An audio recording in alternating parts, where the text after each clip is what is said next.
welcome to my channel, Andra Makes. I'm continuing my Make 9 2022 series, and I have sewn a pattern from each of the past 9 decades, starting from the 40s all the way through the 2020s.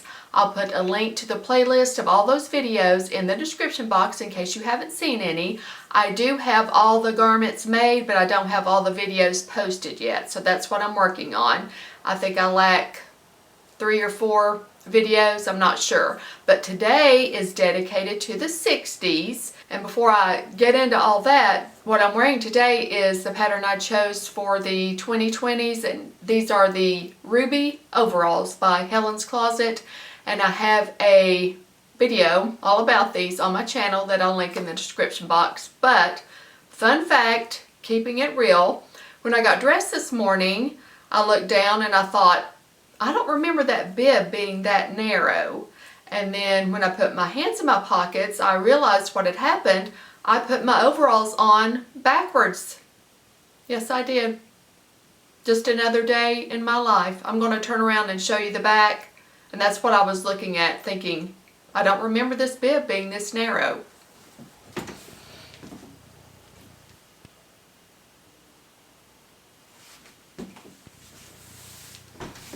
Hilarious, but what do you do? That's my life. Anywho, back to the pattern from the 60s. I chose McCall's 6665. It's from 1962. So many fun details to share with you about this pattern and my experience making it, but here it is. It's a wrap skirt, and the split, I guess, from the wrap is in the back instead of the front. Look at all that amazing detail of the top stitching around those fabulous pockets, and then down the center front, and there's top stitching everywhere on this skirt, which I normally don't do top stitching on my garments, but I did on this one because it had to have it. And another fun fact about this skirt is the fabric I used. It is a thrifted sheet. Let me show you the packaging. It was brand new in the packaging. I'm pretty sure it's from the 70s, and I show it in detail in one of my thrift store haul videos, and I'll link that in the description box in case you missed it. But here's the packaging it was in. Canon Royal Family, Featherlight, no iron, and this had not been opened. And it also had an insert in it, which I think is really cool. And there's a little hole, and it says for you to hang it inside your linen closet. And it has all these fun details. It shows you how to fold a fitted sheet. And then new ideas for charming bedrooms. So fun. I love stuff like this. But that's the fabric I used for my skirt, so I was limited with my fabric, of course, and it was a fitted sheet, so I did unpick all the elastic and take all that out. And I was working on this during my sewing retreat, my last one that I went on with my mom and sister. So if you saw that, you'll have an idea of what was happening. If you haven't seen it, I'll link that in the description box as well. But I was actually in the process of making this skirt while I was there, and I ran into a little snafu that I'm going to share with you. But something else I thought was so cool about this pattern, and if you have sewn with these, let me know. This is a genius idea. They were advertising the McCall's Easy Mark patterns. And from my understanding from reading this, you cut out the pattern piece and you iron it onto the fabric you're going to use, and it transfers all the markings. The way the pattern is printed, when you iron it, the heat transfers the outline of the pattern, the notches, the darts, everything onto the fabric. Did you ever sew with one of these? If you did, tell me about it, and why are they still not making these? I would pay for that, for sure. It's genius. So I thought that was super cool, and I'm going to be showing you my skirt up close on a hanger, inserting pictures of me wearing it, and I'll also try it on for you. So here's the little snafu that I ran into. I'm going to show you the pattern pieces to hopefully justify myself and help explain it. But looking back, I think it probably all makes sense. Hindsight's 20/20, but when I was in the throes of this never occurred to me, and let me know if you think it should have been obvious. But here is the front piece of the skirt, and on this pattern piece it says cut 2. So I cut 2 of the front piece. There is a front lining piece included in the pattern, and it says cut 2. So I did that. The other piece to the skirt is the back piece, and it says cut 2. So I cut 2. Those were all the pieces of the skirt that I cut for the actual skirt piece. Of course, there's the pockets and the tie and all that. Now remember, there was a front piece and then there was a front lining piece, but there was only one back piece that said cut 2. But the fine print that I realized later, it says, you can see it there, to be lined. So I'm assuming that meant to cut 2 more of these, but I found that out the hard way because I didn't.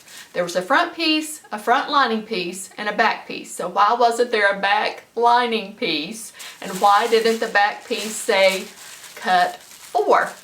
So when I was sewing my skirt, I was just happily sewing along, and you'll see that in the video as I was sewing it.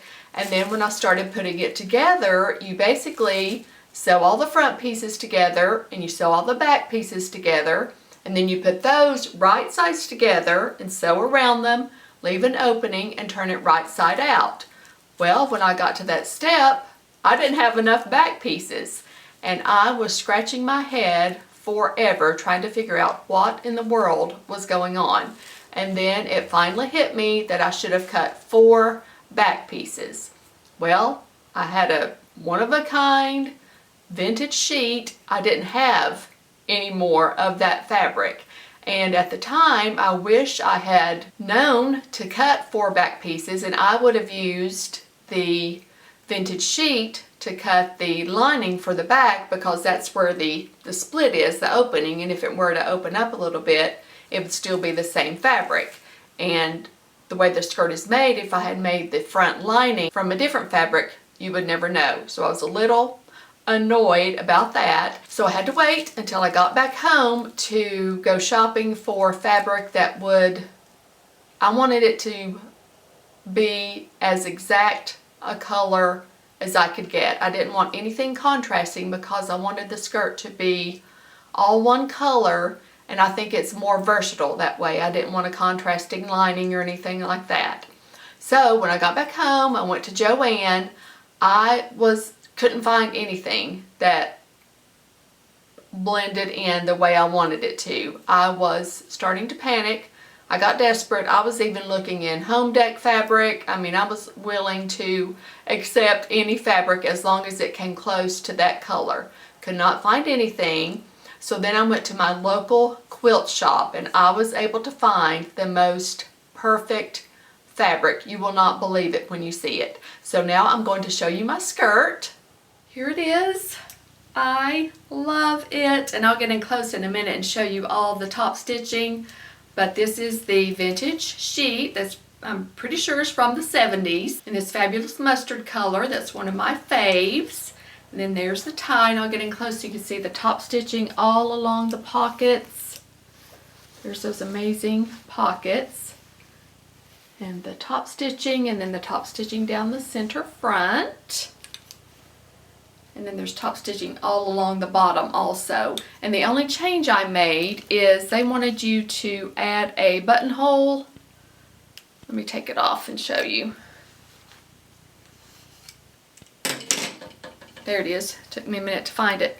They wanted you to add a buttonhole for the tie to go through to wrap it around, but I added a grommet instead. And I really like the design of how they have the opening, the buttonhole, or whatever you're going to use, behind that belt loop.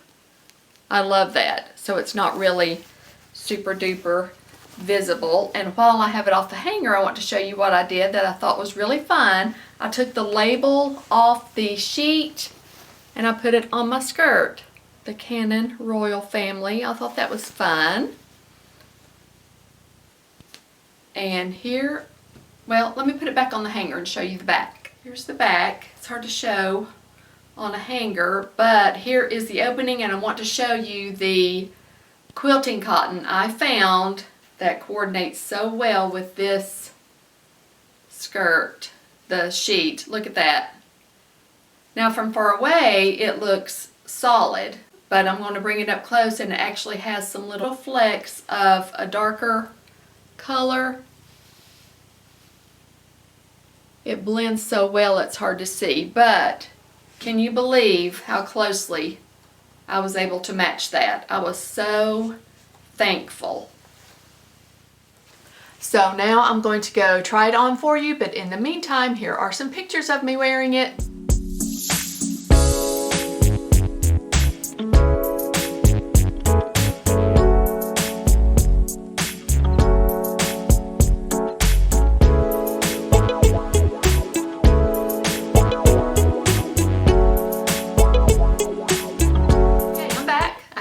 For you, and I'll keep stepping back so you can see it.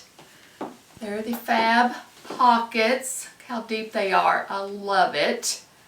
And here's the back. See where it splits right there. And now I will get up on the steps so you can see the entire thing. Here it is. I love it. And here's the back. See the split right there. So let me know what you think about my 1962 skirt. Thanks so much for watching. See you next time. Bye!